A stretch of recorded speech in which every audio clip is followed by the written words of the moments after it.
Power on.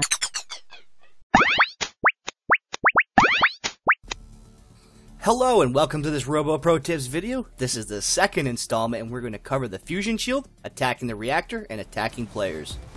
The fusion shield is the area around the reactor that is either a blue or red force field. It is of high importance but not a high priority.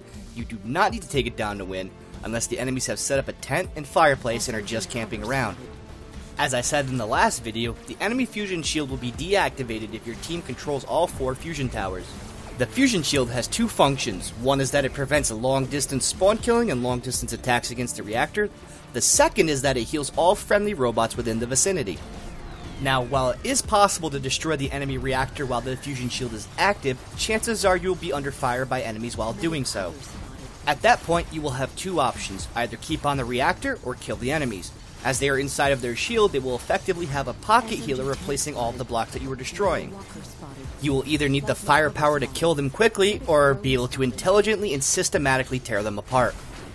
Generally when attacking players, there are a couple of things you want to prioritize. Enemy flyers have a height advantage.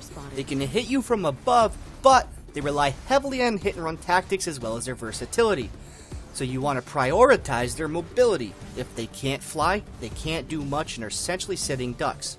With ground targets, you want to take out their weapons. If they can't hit you or you can attack faster than them, it puts you at a huge advantage. Generally, after I ensure firepower superiority, I try to disable them via tracks and wheels. If they can barely shoot and can barely, if at all, move, then ostensibly they are useless as little more than remote radar. But what do you do when you see a healer? If you said anything other than destroy it with the fury of 1,000 dwarves defending their mines, then he must already be dead. That's because healers are a critical part of any match. A good healer can make the difference between the match being Independence Day or Saving Private Ryan. When attacking enemies at the enemy reactor, I like to call that running interference. That's because they're trying to stop you from destroying it and you're interfering with that. After you've cleared out the enemy base, it's time to go for the throat. How players attack the reactor is the second biggest mistake I've seen them make. The reactor works like fusion towers. There are 4 vertical pillars that when destroyed, the middle area falls out.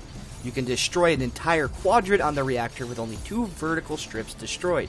Make 4 of these strips and the game is over. They are identified by the black pillars behind the crystals. Line your crosshair up with one of them and shoot a straight line up or down and the middle just falls out. It's incredibly effective and a well-timed attack can leave them helpless to defend as you win the game. The enemy Protonium crystal is nearly destroyed. Now watch, as I destroy this last crystal, we win the game. There are still tons of crystals left standing, but the ones holding them to the actual core are gone, and so they fall away, effectively being destroyed.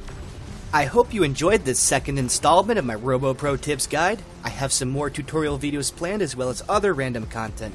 If you enjoyed or are interested in seeing more, please feel free to leave a comment, hit the like button, and subscribe to my YouTube channel. That's all for this video. Thank you and see you in the next part.